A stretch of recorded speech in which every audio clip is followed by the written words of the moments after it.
Caríssimos irmãos e irmãs, nós estamos ainda no primeiro dia, no dia da ressurreição. Não apenas liturgicamente, já que na oitava de Páscoa, já que a oitava de Páscoa nós vivemos como se fosse um único dia, mas também pelos evangelhos. O evangelho de hoje é uma outra narrativa do primeiro dia, do dia da ressurreição de nosso Senhor. Diz aqui, naquele mesmo dia, no dia da ressurreição, o primeiro da semana, 2 dos discípulos de Jesus iam para um povoado chamado Emaús, distante 11 quilômetros de Jerusalém.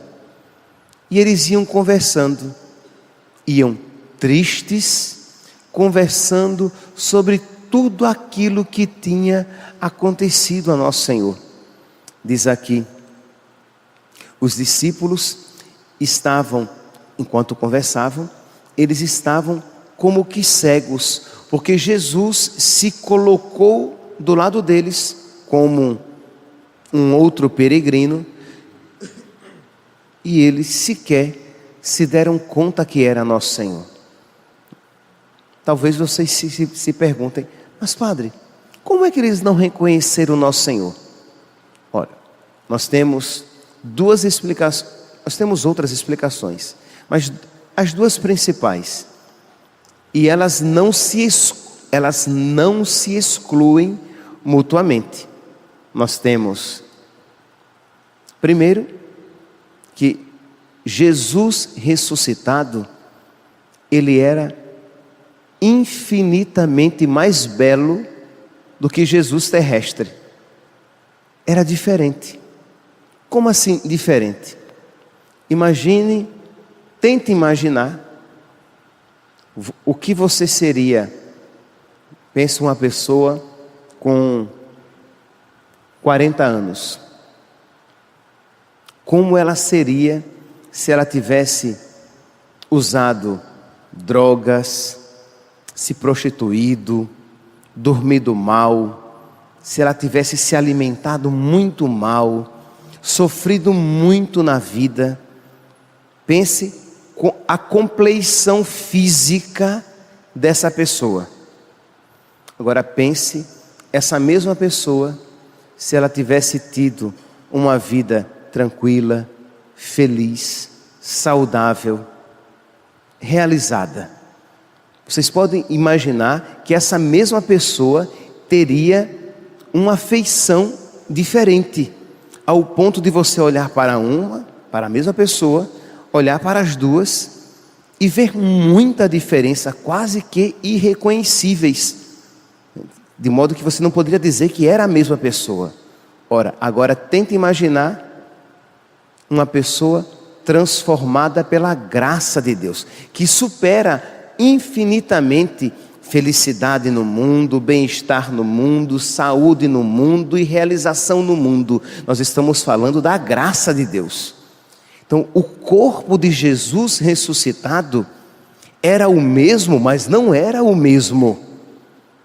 Vocês podem aqui, Jesus deixou as marcas da flagelação, porque eram marcas do seu amor, mas era um corpo, como diz São Paulo, semeado na carne, ressuscitado no espírito. Era um corpo espiritualizado, era um corpo diferente, o mesmo, mas não o mesmíssimo corpo, mas um corpo transformado, já que ele entrava no cenáculo com as portas fechadas e desaparecia na frente das pessoas. Então era um corpo diferente. Segundo, a situação espiritual das pessoas que viram Jesus. Maria Madalena, no auge dos seus sentimentos, da sua dor, do seu sofrimento, ela olhou e não reconheceu Jesus. Os discípulos de Emaús, no auge da tristeza. Eu até citava ontem uma frase de Santo Agostinho, que diz: quem chora, não vê, e quem vê, não chora. Isto é, quando você chora, a realidade fica turva, fica distorcida pelas lágrimas. Então Santo Agostinho está dizendo o quê? Que o sofrimento, ele de alguma maneira compromete a nossa visão das coisas.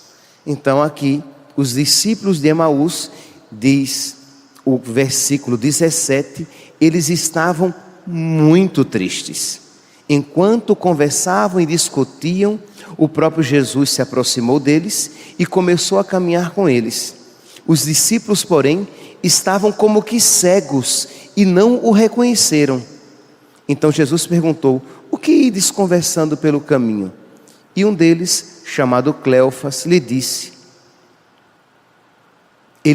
o que ides conversando pelo caminho? Eles pararam com o rosto triste, e um deles, chamado Cleofas, lhe disse: tu és o único peregrino que não sabes o que aconteceu em Jerusalém? Então eles estavam profundamente tristes, profundamente desanimados. Por quê? Porque eles se escandalizaram com a cruz.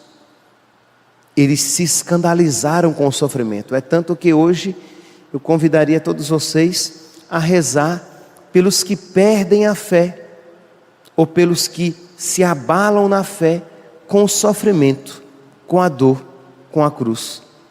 Já que os discípulos de Emaús tinham perdido a fé. Eles dizem aqui: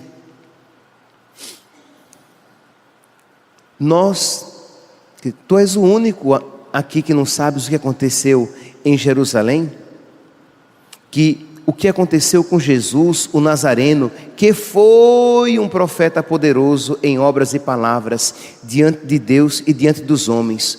Nossos sumos sacerdotes e chefes o entregaram para ser condenado à morte e o crucificaram. Nós esperávamos que ele fosse libertar Israel, mas apesar de tudo isso, já faz 3 dias que todas estas coisas aconteceram. Isto é, ele foi, nós esperávamos, mas não esperamos mais coisa alguma. Por causa, diante daquela morte, e daquela morte crudelíssima, eles perderam a fé. Meus irmãos, se nós fizermos uma aplicação espiritual dessa passagem, nós veremos que, infelizmente, isso acontece mais comumente do que a gente imagina. A perda de um filho, a desilusão amorosa, um fracasso financeiro, uma doença, e a pessoa perde a fé.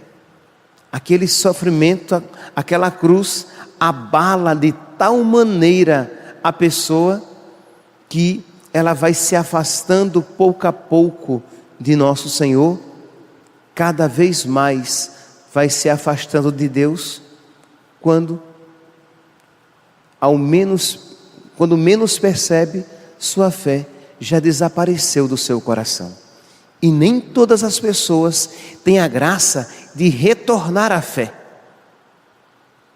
por um mistério que nós não compreendemos, não por falta do amor de Deus, e não por falta de graças concedidas por Deus, mas não obstante tudo isso, nem todas retornam para o caminho de nosso Senhor, para o caminho do Senhor, para a fé em nosso Senhor, para a amizade com nosso Senhor. Então, de verdade, rezemos hoje, mas rezemos de um modo especial por todas as pessoas que por causa de um sofrimento estão desanimando, que por causa da cruz estão se escandalizando com o nosso Senhor, e talvez nem estejam percebendo que a fé lhes está sendo como que arrancada do peito, por causa de todas aquelas situações. Muito bem, nós voltemos aqui para o Evangelho. Então Jesus visita os discípulos de Emaús, e a visita de nosso Senhor não é apenas uma visita exterior, de fora, mas é uma visita de dentro. Por quê? Porque Jesus começa a explicar. Primeiro Jesus Cristo dá um soco espiritual, né? Diz: como vocês são lentos para acreditar? será que vocês não conhecem a Escritura? E a Escritura não dizia que o Filho do Homem que o Cristo deveria passar por tudo isso? E Jesus começa a explicar as Escrituras e as passagens que falavam a seu respeito, a respeito dele. E o interessante, meus santos, é que, embora eles vão dizer, nossa, quando ele nos falava, nos explicava as Escrituras, o nosso coração ardia. Sim, mas eles não tinham se convertido ainda. Isto é, Maria Madalena, quando ela ouviu o Senhor dizendo Maria, ela já disse Rabuni, mestre. Isto é, a uma palavra de Jesus, o seu coração já reviveu e ela já foi nova, e os seus olhos já se abriram novamente. Já esses discípulos de Emaús, bichinhos ruins, que nosso Senhor, uma conversa inteira, são 11 quilômetros. Você sabe o que são 11 quilômetros? Quem já fez aquele percurso mais longo do Parque Mãe Bonifácia, que são 3.400? 3.400. Ora, são quase 4 voltas no percurso mais longo do Parque Mãe Bonifácia. E Jesus ali, pregando, e eu tenho certeza absoluta que Jesus pregava melhor do que todos os pregadores da terra. E Jesus ali, pregando, explicando, e eles só sentiram um calorzinho no coração, mas nada. Não se deixaram mudar, ainda apegados à tristeza. Chega pertinho da casa deles, no povoado, onde eles iam ficar, Jesus faz de conta que vai embora. Fica conosco, Senhor, é tarde, a noite já está chegando. E Jesus, misericordiosa e pacientemente, porque quer ganhar o coração daqueles dois. E aqui, meus santos, não é que eles são dois privilegiados, o Senhor quer ganhar o coração de todos nós. E para com todos nós, Ele generosamente despeja a sua bondade e as suas graças, e vai nos aquecendo o coração, até que nós nos deixemos por Ele vencer, nos deixemos converter por nosso Senhor, e nos abramos novamente à fé. Pois bem, Jesus entra na casa deles, diz: agora eu vou tocar mesmo fundo neste coração. E Jesus, então, quando eles se dão conta, Jesus está celebrando a Santa Missa, porque os termos são eucarísticos. Diz aqui, versículo 29, eles insistiram, Jesus entrou para ficar com eles. Quando se sentou à mesa com eles, tomou o pão, abençoou, partiu e lhes distribuía. São as palavras da celebração da Santa Missa, que nos discípulos antigos, primitivos, a missa se chamava também de partir o pão, a Eucaristia. E diz aqui que nisto os seus olhos se abriram e Jesus disse: missão cumprida, desapareceu. E Jesus desaparece e eles retornam para Jerusalém. Muito bem, meus santos, que nesta Santa Missa, nesta quarta-feira de oitava pascal, rezemos então, suplicando a nosso Senhor a sua misericórdia, a sua bondade e a sua paciência, para que Ele continue aquecendo os corações desanimados e tristes, para que os seus olhos também, à semelhança dos olhos dos discípulos de Emaús, se abram e reconheçam Jesus. Louvado seja nosso Senhor Jesus Cristo.